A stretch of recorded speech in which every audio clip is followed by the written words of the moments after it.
Hello everyone. Today I'm excited to welcome back Mr. Dipankar Sengupta.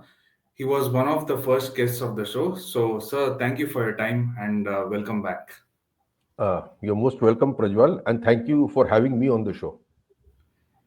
So, sir, I would like to start by asking you about Trump's so called Liberation Day today.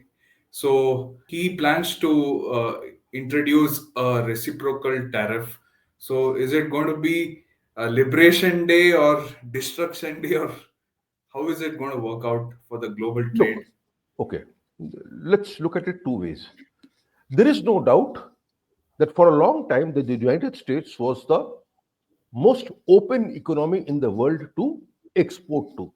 You know, ask any country which is the easiest country to export, and they'll all say the United States.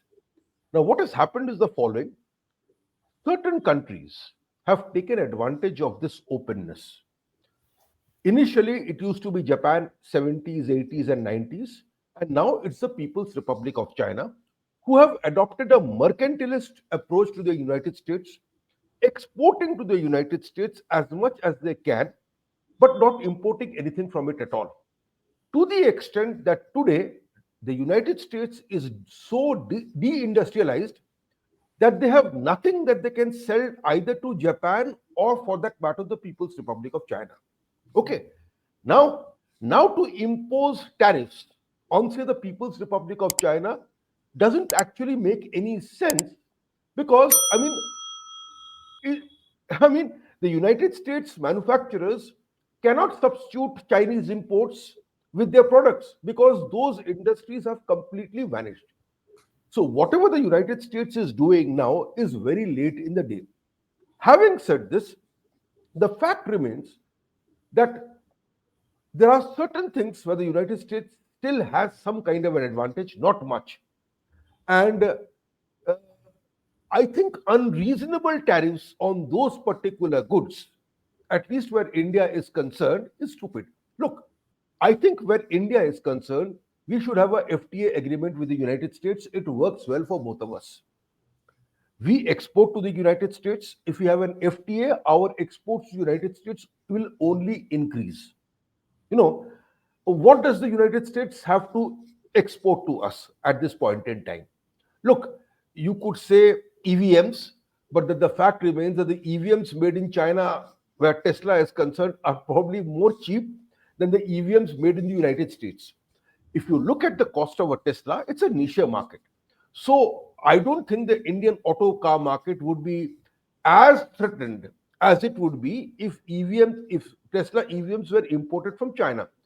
All in all, I think when this threat of reciprocal tariffs, it should work out well where India is concerned. But the fact remains that the United States is doing this all too late in the day when it has already become deindustrialized. If the United States wants to do something about its trade imbalance, one of the things it has to look at is how to diversify its supply chains. You have put all your eggs into the Chinese basket. You have made no efforts to diversify your supply chains. A country like India is far more open to imports from the United States than a country like China would be. What does China do? Take your most advanced industries, copy the technology, no respect for intellectual property rights, and make you completely hollow. If the United States does not understand this yet, then I'm afraid I'm sorrier for the United States than I am for India. So, my next question would be will Donald Trump's trade war cause a market meltdown and a global recession, or a recession only in the US as many have feared? It will do neither. This is a signal to the rest of the world that you can't take us for granted any longer. Just because we are a large market, it means you to keep on exporting to us and you keep your markets closed. That's not going to happen any longer. Now, so the question is reciprocity means that if you put a bar in whatever form on my goods entering your market, I do the same to you. Uh, Look, the United States industrial capacity has become thoroughly compromised over the years. What does the United States make? What can they make now? At the margin, possibly something. But what will happen is the following, that if this reciprocity that the United States is calling for, if it translates into a fairer trading order, I think it will be good for the world. I see the United States, the president may make breezy statements. At the end of the day, you have a host of Ministry of Commerce, Department of Commerce people, working deals out. Okay, so you have to look at those people. You have to look at those people and the signals emanating from there, rather than breezy statements from the American president, who's known to be giving breezy statements. However, I fear that there may be some friction where Canada and the United States is concerned. You know, Europe, uh, on the face of it, Europe seems to be showing unity, firming up, and all that sort of a thing. But this is not a disruption that neither the US business or the European business can take. Okay, so those who are actually affected by this will ensure that this particular problem, if it is a problem, is settled as quickly as possible. At this point in time, I am inclined to view Trump's statements as not so much as brinksmanship, as a game of bluff, A, and B, a symbol of American irritation of being taken for granted so far. But in my opinion, it is also largely misdirected. Okay. So, do you think the markets will eventually correct itself or get adjusted to his new tariff regime once he announces it? Look, I mean, see, the problem with international news so far is that we live from day to day. I think if we live from month to month, I think 1 month later, we will all be laughing as to what has happened. Okay. Uh, I know our talks with the United States on the FTA has been going on pretty well. That is not the signal I'm getting vis-a-vis the European Union and the United States, or Canada and the United States. For obvious reasons, Canada has an election right now. So any Canadian government, if it tries to, be conciliatory, will look weak. And therefore, you have Mark Carney, flying the Canadian flag and all that sort of a thing, and the United States, Trump mischievously saying that I can do a deal with Carney. I have a problem with Polware. Now that is a mischievous statement, because I'm not too sure whether that strengthens Carney or it strengthens Polware. So this kind of a mischief is something that Trump will do. After all, he's called Canada the 51st state of the United States. So expect him to make these mischievous statements to throw the Canadians off balance. But I think 1 month later, we'll have a clear picture, far clearer picture of where we are going. And I think, you know, things will be far normal than they at this point in time look to be. Imposing tariffs on goods you do not produce currently actually penalizes your own customer. Okay. And as I keep on repeating, the US has deindustrialized itself. So if Trump thinks these industries are going to come back to life and start producing goods behind that tariff wall, unlikely, will not happen. So I want to ask you, who will be the biggest winners and losers of this tariff war? Because it is the Canadians, the European Union, who seem to be reacting with a sense of fear, whereas middle powers like Mexico, India, Vietnam, they're all taking it. I wouldn't say lightly, but they're not reacting with such a sense of fear. See, there is one thing. Europe, obviously, and Canada, obviously, are very large trading partners with the United States. So, disruption or hint of a disruption, A, affects financial markets, affects business sentiment. This is not something that people would, want to continue any longer. Uh, and Canada, if you impose stiff tariffs on automobiles coming in from Canada, then it does affect Canadian employment. The flip side is many of these automakers are actually American manufacturers.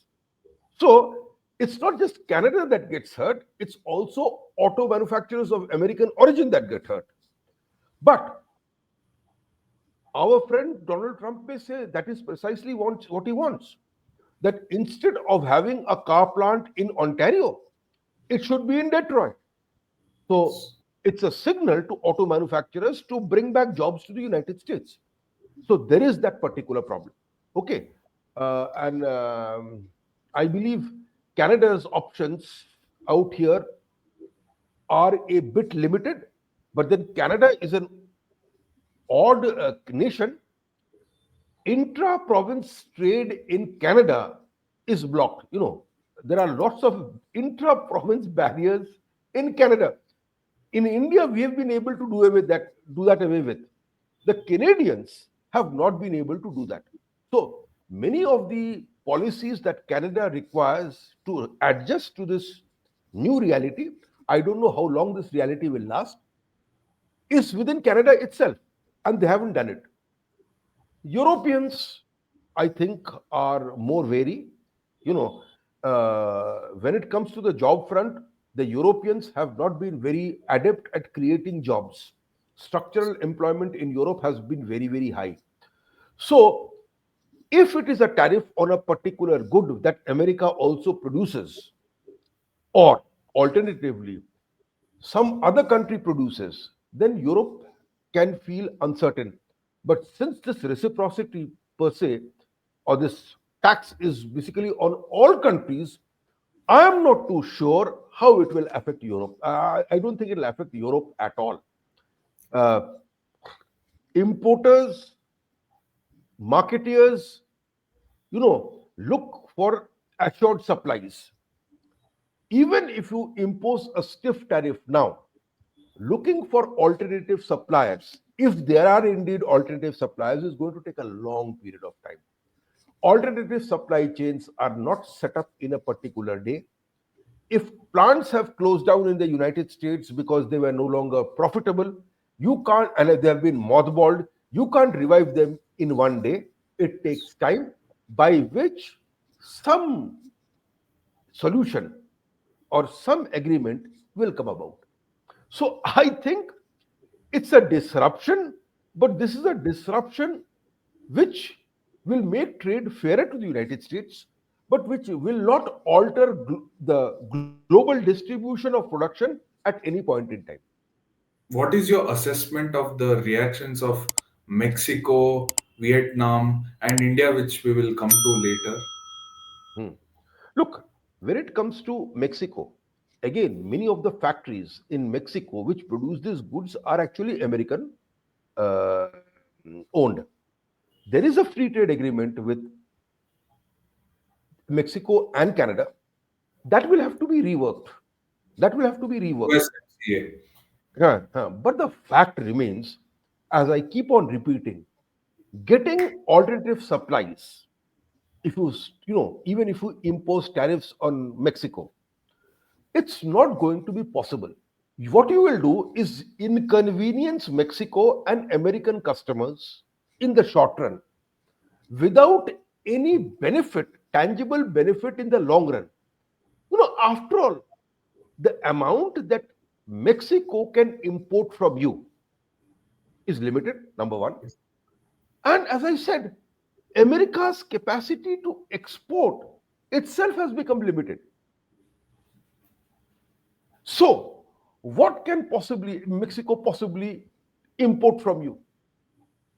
What has happened over the years, and some people realize it, some people don't, is the complete preponderance of China when it comes to manufacturing.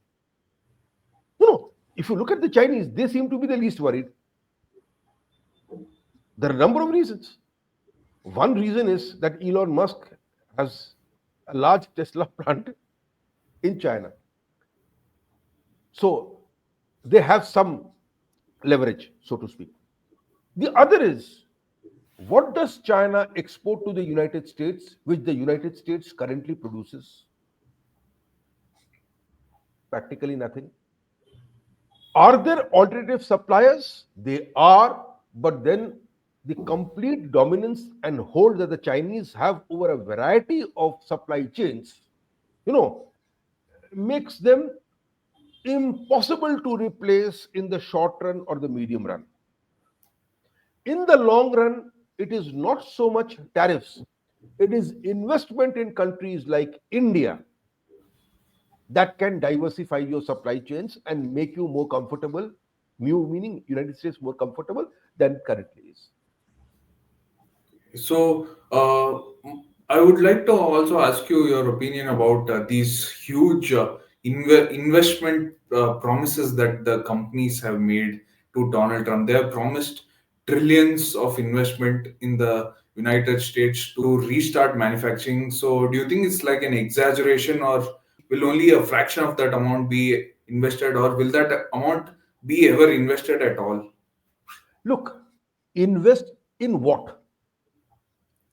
I mean, I can understand a manufacturer saying that I'm going to invest in a particular plant. But when a manager of a sovereign fund says, I'm going to invest in the United States, the obvious question to ask, in what? Has anybody asked you for that funds to invest in the United States? So all this talk is uh, good talk. Okay, where in which sector will I invest in the United States? Yeah, I could say, okay, I will not invest in a assembly line when it comes to cars in Mexico. I'm going to do it in the United States. Okay. So where existing manufacturing is concerned, I understand that. I won't invest in Canada, I'm going to invest in the United States. Okay, I understand that. But apart from that, you know, these trillions of dollars, apart from the auto sector, where on earth am I going to invest them in? Semiconductors. Semiconductors, extremely unlikely. Let me tell you something. There was a time when the United States was also human capital rich. Some years ago, there was this telling video from Tim Cook, the CEO of Apple. He said that all this talk about China, being at the low end of manufacturing, that's all gone.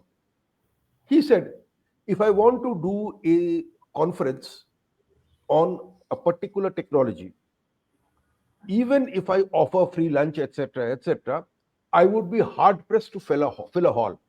He says, in China, it's not a problem at all. I'll announce and I'll get a massive crowd. So China has now also become simultaneously, human capital rich. They are able to operate at very high levels of technology. They have the manpower to do so. There is a manpower shortage when it comes to high technology in the United States. You see, that is why Donald Trump is no longer talking about H-1B visas. When Elon Musk said we can't have we have to let in these people, a lot of people from the Republican MAGA group, they said, no, no, no, no, we have to stop them. And Donald Trump says, no, we need this particular people. Of course, Donald Trump, because being a hotelier, real estate guy, he talked about maitre d's and all that sort of a thing. And Elon Musk talked about high-tech people. There is a serious problem in the United States. Okay, so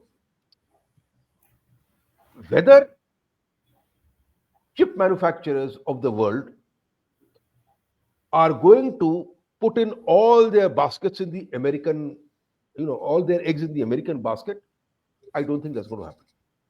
Okay. Uh, I'm not aware of, look, I don't think investment works that way. Investment works that way. A import tariff on a commodity that you do not produce serves to make your welfare lower. It will hamper production lines of those goods that use this particular import. So, as to whether uh, the Taiwanese and the Japanese and the Americans will start investing in chip manufacturing in the United States, um, it's not that simple. So my last question about the US would be Donald Trump has this grand idea of lowering income taxes or practically eliminating income taxes and replacing them with the tariff money, uh, which was implemented, I think, by this very old American president. I don't remember the name. So do you think it's practically possible at all? Look, I think it's possible provided you have an industrial strategy. Provided you have an industrial strategy. What is the industrial strategy that you have in mind? I mean, this would mean that the United States, from a capitalist economy, starts entering, I won't say a planned economy, but when an economy where there is at least what is called indicative planning. So, if I was an economic czar, then I would say, look, we are already the most advanced when it comes to chip design. We are lagging behind in manufacturing. So, what I'm going to do, I'm going to do this in a phased manner. Okay.